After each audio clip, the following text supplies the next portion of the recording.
Baik, Assalamualaikum warahmatullahi wabarakatuh, Bapak dan teman-teman. Kami dari kelompok 5, di sini kami akan mempresentasikan tugas pengantar matematika Fuzi tentang intuistik fuzzy set. Di mana pada kelompok 5 ini beranggotakan Abdul Khalik Al-Fatsal Sada, Mardiatul Faiza, Meutia Ivana Hendri, Putri Cahya Ayunda, Ridho Ramadan, dan Fatih Abdurrahman.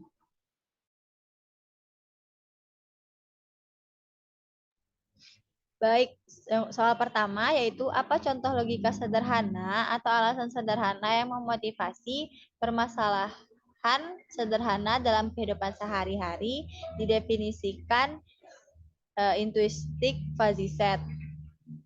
Himpunan fuzzy didefinisikan dalam domain wacana disebut himpunan fuzzy intuistik. Jika setiap elemen dari himpunan fuzzy berisi derajat keanggotaan, derajat keraguan-raguan, dan derajat non-keanggotaan. Derajat keraguan-raguan merupakan bagian dari derajat keanggotaan atau bagian dari derajat non-keanggotaan atau keduanya. Pada kehidupan sehari-hari, terdapat salah satu contoh permasalahan di mana terdapat pertimbangan himpunan 24 jam dalam satu hari. Derajat keanggotaan, derajat keraguan-raguan, derajat non-keanggotaan dari himpunan fuzzy intuitif atau disingkat IFS digambarkan sebagai berikut. Jika kita menyatakan hari antara pukul 7 sampai 6 dengan derajat keanggotaan, maka kita dapat menyatakan malam antara pukul 7 sampai pukul 5 sore dengan derajat non-keanggotaan. Periode antara pukul 5 pagi sampai 6 pagi dan 6 sore sampai 7 malam dapat dianggap sebagai siang atau malam atau keduanya. Dengan demikian kita dapat mengatakan periode-periode ini dengan derajat keraguan-raguan.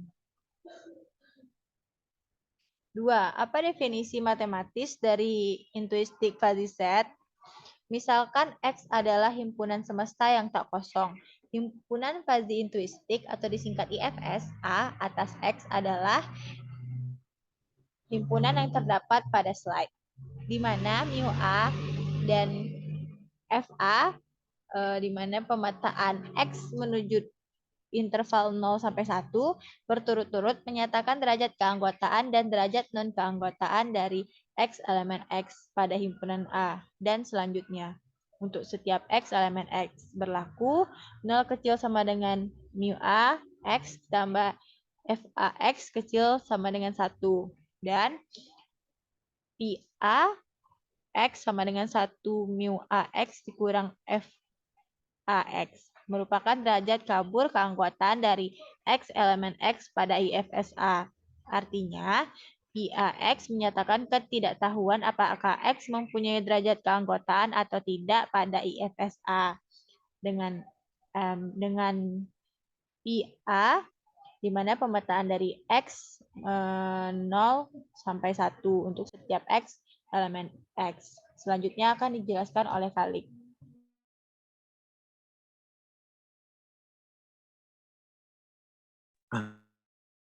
Tuliskan beberapa jenis atau sejenisnya antara dua IFS, yaitu IFS A dan IFS B, berdasarkan hasil penelusuran Anda dari artikel yang ada. Berdasarkan definisi, dimisalkan F adalah himpunan dari semua himpunan kabur di semesta E, dan misalkan D adalah fungsi nyata, di mana D yaitu fungsi F cross F yang memetakan ke R positif. Maka D disebut ukuran jarak jika memenuhi kondisi berikut. Yang pertama yaitu DAB, di mana DAB untuk setiap A, B elemen F. Lalu yang kedua, DAB sama dengan 0 untuk setiap A elemen F. Dan definisi 3 yaitu D, mana D, D komplement, itu di mana maksimum dari A, B elemen F, mana D, AB jika D adalah himpunan tegas. Kemudian definisi keempat yaitu untuk setiap A, B, C elemen F, jika A sub dari B dan B sub dari C, maka DAB kecil sama dari DAC, itu sama dengan DBC, atau kecil sama dari DAC. Kemudian, berdasarkan definisi tersebut, didapatkan definisi misalkan D adalah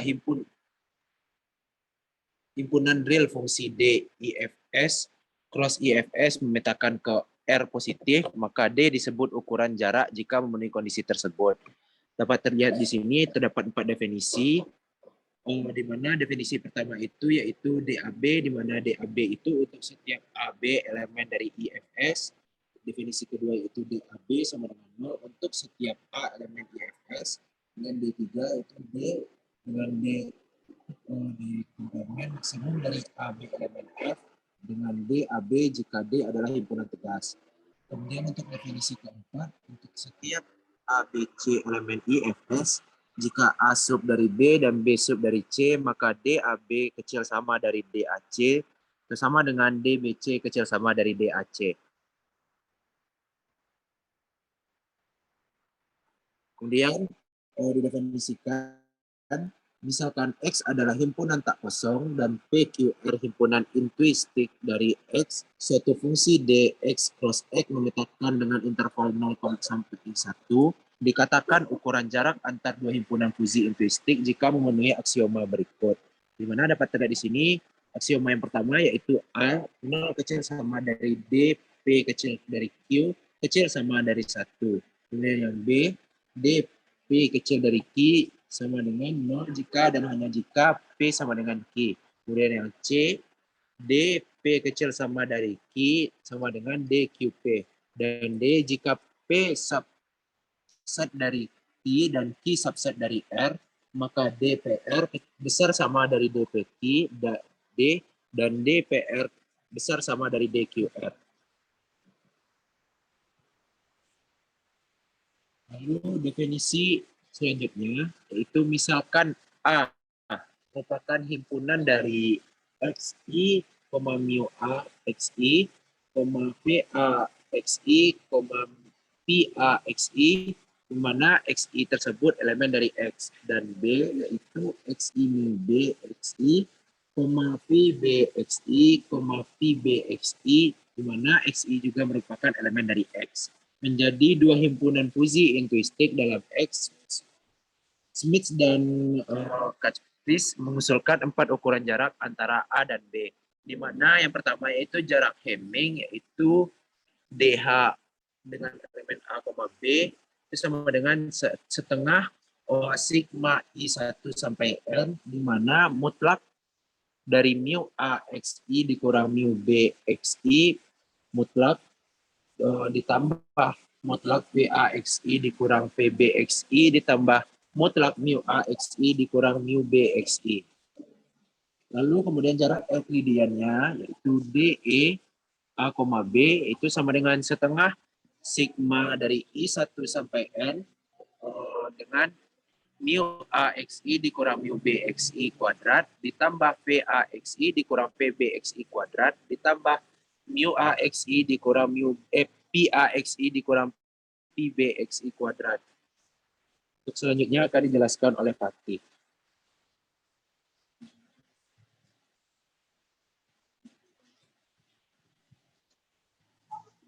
Baiklah. Yang selanjutnya itu jarak Hamming yang dinormalisasi.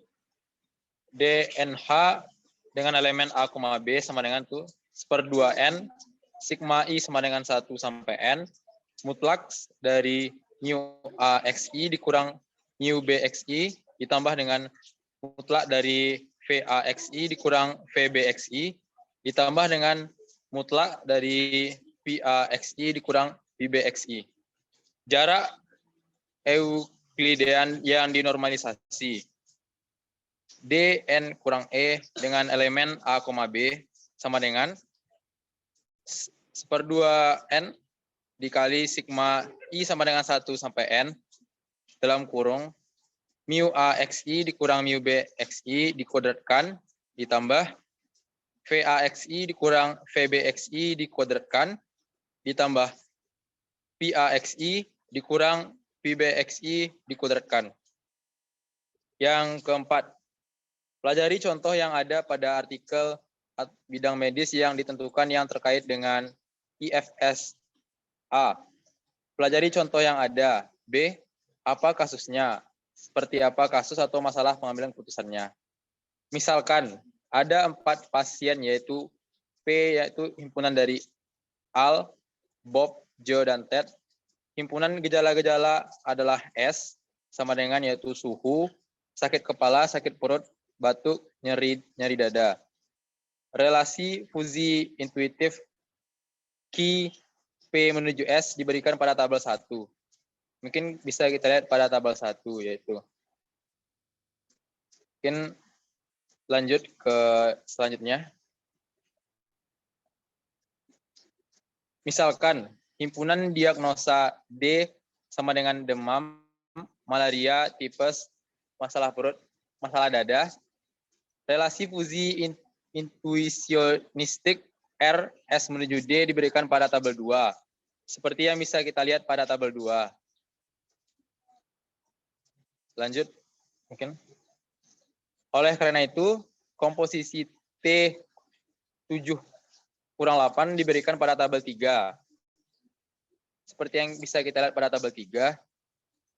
Tetapi karena komposisi max, min, max digunakan ketika mencari T, gejala mendominasi sebenarnya hanya diperhitungkan. Jadi, pada langkah selanjutnya dan versi perbaikan dari R dihitung sebagai berikut. SR sama dengan mu R dikurang VR dikurang dikali VR terbesar. Dan persamaan 7 kurang 8 dipertahankan. Lanjut. Efek dari perbaikan yang disajikan diberikan pada tabel 4. Seperti yang bisa kita lihat pada tabel 4. Tampaknya pendekatan yang diusulkan D. Biswas dan Roy memiliki beberapa kelemahan. Pertama, aturan max min max saja pada tabel 3 tidak memberikan solusi. Untuk mendapatkan solusi, peneliti mengusulkan beberapa perubahan pengetahuan medis R, D menuju S. Setidaknya harus tanpa keraguan, didasarkan pada banyak kasus dan pengetahuan dokter, sehingga sulit untuk memahami perubahan yang tiba-tiba. Mungkin yang selanjutnya akan dijelaskan oleh Rama. Pada Rama, disilahkan. Lanjut. Untuk diagnosis medis melalui jarak untuk himpunan fasi intuisionistik. Untuk memecahkan masalah di atas, tanpa manipulasi dalam basis pengetahuan medis dan dengan mempertimbangkan semua karakteristik gejala untuk setiap pasien, diusulkan metode baru berdasarkan penghitungan jarak antara diagnosa dan tes pasien. Untuk membuat diagnosis D yang tepat untuk pasien dengan nilai yang diberikan dari gejala yang diuji S, basis pengetahuan medis diperlukan. Dalam kasus kami, basis pengetahuan diformulasikan dalam bentuk himpunan fasi intuitif. Untuk membandingkan pendekatan yang diusulkan dalam artikel ini dengan metode D, Biswas, dan Roy, dan dijelaskan secara singkat di bagian 3, peneliti mempertimbangkan data yang sama. Biarkan rangkaian diagnosis menjadi D, yaitu himpunan dari demam, malaria, tipes, masalah perut, dan masalah dada. Kumpulan gejala yang dipertimbangkan adalah S, yaitu himpunan dari suhu, sakit kepala, sakit perut, batuk, nyeri dada. Data diberikan pada tabel 5. Setiap gejala dijelaskan oleh 3 angka keanggotaan dan keanggotaan margin ragu-ragu. Misalnya untuk malaria, suhunya tinggi mu, itu 0,7. V sama dengan 0, V sama dengan 0,3. Sedangkan untuk masalah dada, suhunya rendah, mu itu 0,1, V 0,8, V 0,1. Sebenarnya data pada tabel 2 dan tabel 5 persis sama, karena 5 tetapi dengan melibatkan secara eksplisit margin keraguan-raguan juga. Peneliti ingin menekankan bahwa nilai ketiga parameter diperlukan dalam pendekatan peneliti. Himpunan pasien yang dipertimbangkan adalah P, yaitu himpunan dari Al, Bob, Joe, dan Ted. Karakter gejala untuk pasien diberikan pada tabel 6. Seperti sebelumnya, kita membutuhkan ketiga parameter, yaitu mu, V, dan V, yang menggambarkan setiap gejala tetapi datanya sama, karena setiap data pada tabel 1. Tugas kita adalah membuat diagnosis yang tepat untuk setiap pasien PI, yaitu dari 1 sampai 4. Untuk memenuhi tugas tersebut, kami mengusulkan untuk menghitung setiap pasien PI, jarak gejalanya pada tabel 6 dari sekumpulan gejala SJ, yaitu 1 sampai 5. Karakteristik untuk himpunan fazi intuisionistik dalam analisis data cermat untuk diagnosis medis. Mungkin bisa dilihat data pada tabel 5. Lanjut data pada tabel 6. Setiap diagnosis DK itu dari K1 sampai 5 pada tabel 5, titik jarak terendah yang diperoleh keluar diagnosis yang tepat. Lanjut untuk selanjutnya dijelaskan oleh rekan saya itu Maridatul Faiza. Baik, selanjutnya dalam SMIT dan CATCH, peneliti membuktikan bahwa satu-satunya cara yang tepat untuk menghitung jarak yang paling banyak digunakan untuk himpunan fazi intuitif adalah dengan memperhitungkan ketiga parameter, fungsi keanggotaan, dan margin ragu-ragu. Untuk lebih tepatnya, jarak Hamming yang dinormalisasi untuk semua gejala pasien KI dari diagnosis KK adalah sama dengan persamaan 9 pada slide. Jarak untuk setiap pasien dari serangkaian kemungkinan diagnosa yang dipertimbangkan diberikan pada tabel 7. Jarak terendah menunjukkan diagnosis yang tepat. Al menderita malaria, Bob sakit perut, Joe menderita tipus, sedangkan Ted adalah demam. Berikut adalah tabel 7, bisa dilihat di slide. Pertanyaan selanjutnya, apa yang ingin diputuskan atau didapat informasi dari masalah tersebut? Dari analisis data terdapat terhadap gejala-gejalanya dan dengan menggunakan himpunan karbon intuistik akan didapat apakah penyakit yang diderita oleh para pasien yang mana jarak terendah untuk setiap pasien PI dari kemungkinan diagnosis D menunjukkan solusi. Penyakit apa yang diderita oleh Al, Bob, Joe, dan Ted. Untuk selanjutnya akan dijelaskan oleh rekan saya, email. Kepada email disilakan. Baik, selanjutnya yaitu konsep apa yang dipakai dalam menyelesaikan permasalahan tersebut. Deskripsi masalah menggunakan gagasan tentang himpunan fazi intuitif dan metode diagnosis yang digunakan adalah jarak fazi intuitif yang diterapkan dan diterapkan komposisi aturan max min max. Next. Selanjutnya, apa hasil atau kesimpulan dari kasus tersebut? Di sini kami memperoleh hasil yang sama, yaitu diagnosis kualitas yang sama untuk setiap pasien ketika mencari solusi sambil menerapkan jarak Euclidean yang dinormalisasi. Berikut adalah rumus dari jarak Euclidean yang dinormalisasi. Hasilnya diberikan pada tabel 8. Jarak terendah untuk setiap pasien PI dari kemungkinan diagnosis D menunjukkan suatu solusi. Seperti sebelumnya, Al menderita malaria, Bob menderita masalah perut, Joe tipes, sedangkan Ted adalah demam. Next. Berikut adalah hasilnya yang dicantumkan dalam tabel 8. Next. Mungkin dikembalikan kepada Ija. Baik, sekian presentasi dari kelompok kami. Jika terdapat kesalahan kami mohon maaf. Assalamualaikum warahmatullahi wabarakatuh.